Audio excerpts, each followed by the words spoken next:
Et comme c'est jeudi, ben c'est un rendez-vous avec Monsieur Christian Page. Bonjour, mon cher Christian. Salut Bernard.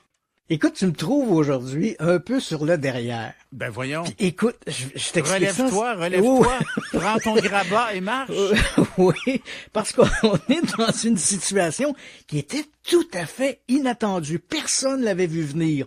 Dans la nuit de lundi à mardi, bon, on en a parlé au cours des dernières semaines, toute cette histoire de dépôt d'un projet, d'une demande de budget auprès du Congrès américain pour la mise en place d'un programme d'investigation sur les ovnis. Donc, on en a énormément parlé et on sait que une représentante démocrate, Kristen Gillibrand, a dit on donnera pas un chèque en blanc à l'armée. Ouais. Si on décide d'aller de l'avant avec ce projet-là, il faudra que l'armée rende public une fois par année les informations qu'ils ont sur les ovnis. Exact.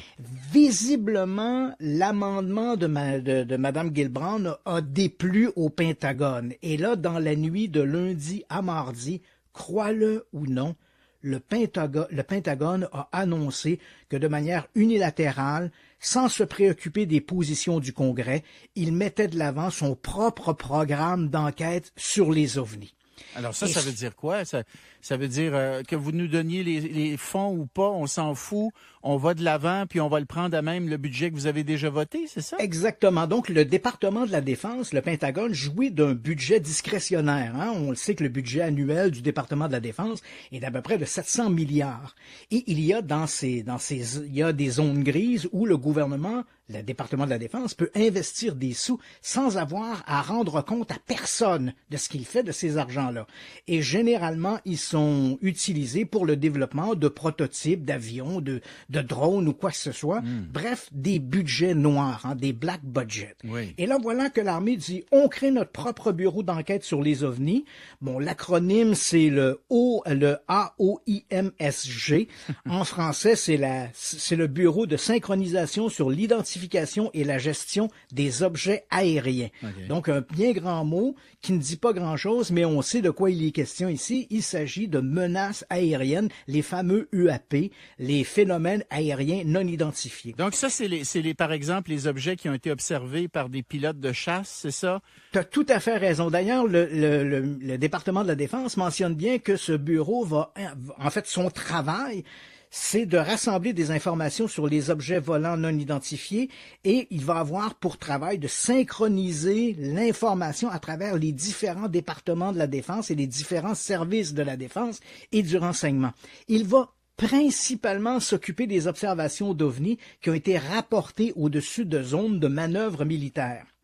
Mais ce qui est le plus... Donc près par exemple, des bases militaires. Voilà, près des bases... Parce que, juste pour être bien clair, Christian, les Américains, évidemment, l'armée américaine, le Pentagone, je suis certain qu'ils se disent les probabilités que ce soit quelqu'un d'une autre civilisation, d'une autre planète, d'une autre galaxie qui nous ait visités, mettons qu'ils sont moindres que les probabilités que les objets qui ont été observés par nos pilotes de chasse soient possiblement des objets qui ont été envoyés par des ennemis, par des nations ennemies, que ce soit la Chine, la Russie, peu importe. Alors, ce programme-là, dans les faits, ce qu'ils disent, c'est on prend ça au sérieux, on met des moyens et on surveille en particulier les objets qui pourraient venir espionner nos bases militaires, notamment nos bases militaires, parce que on craint que ce soit des forces ennemies qui se cachent derrière ces phénomènes non identifiés. Et tu as tout à fait raison. D'ailleurs, le département de la Défense a confié la responsabilité de ce bureau-là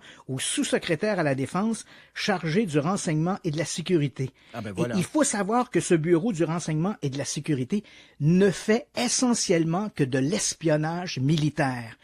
En confiant l'investigation de ces ovnis à ce département-là au sein du ministère de la Défense, l'armée donne un coup de semonce à ceux qui croyaient aux visites extraterrestres parce que ici, le message, il est clair.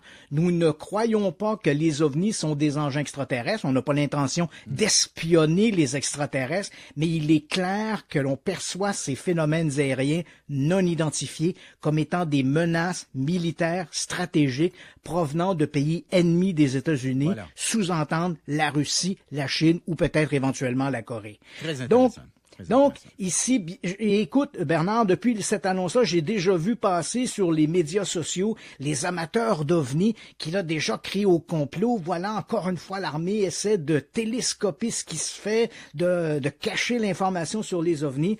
Ça va être très intéressant dans les prochains mois de voir ce qui va se faire à d'autres niveaux, parce que ici, l'armée vient soudainement de tirer le tapis en dessous des pieds de ceux qui croyaient que l'armée américaine allait faire quelques révélations extraordinaires sur la nature exotique des OVNI. Oui. Donc, c'est ça la réaction du Pentagone, dans le fond, en décidant d'y aller sans attendre. Dans le fond, ce qu'ils disent, c'est qu'on n'a pas l'intention de vous rendre des comptes. On veut garder les éventuelles découvertes que l'on pourrait faire, qui pourraient éventuellement porter atteinte à la sécurité nationale. On veut garder ça secret. On ne veut pas les partager avec les membres du Congrès, encore moins avec le grand public. C'est ça le sens de la décision qui vient d'être prise.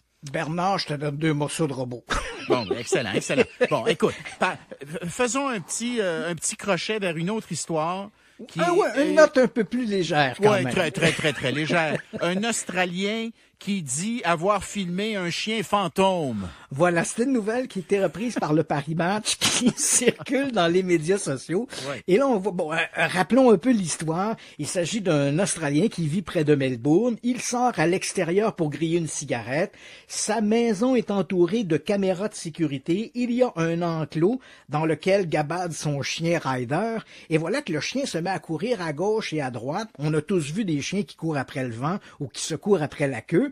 Donc, notre type voit son chien qui gambade et dit, voilà, il s'amuse fort ce soir.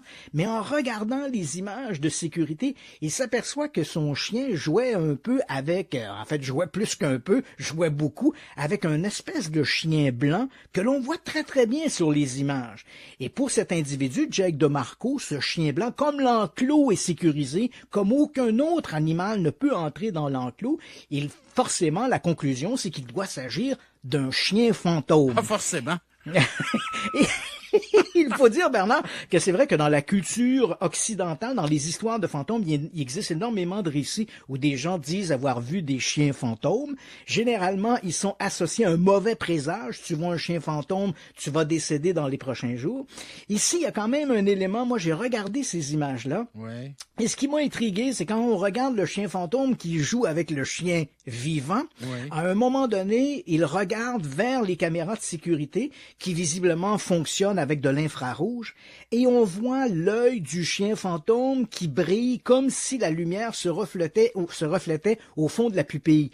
Par exemple, comme quand on voit des images tournées en infrarouge, des gens qui regardent la caméra, on voit qu'ils ont les yeux illuminés parce que la lumière se reflète sur la rétine dans le fond de l'œil.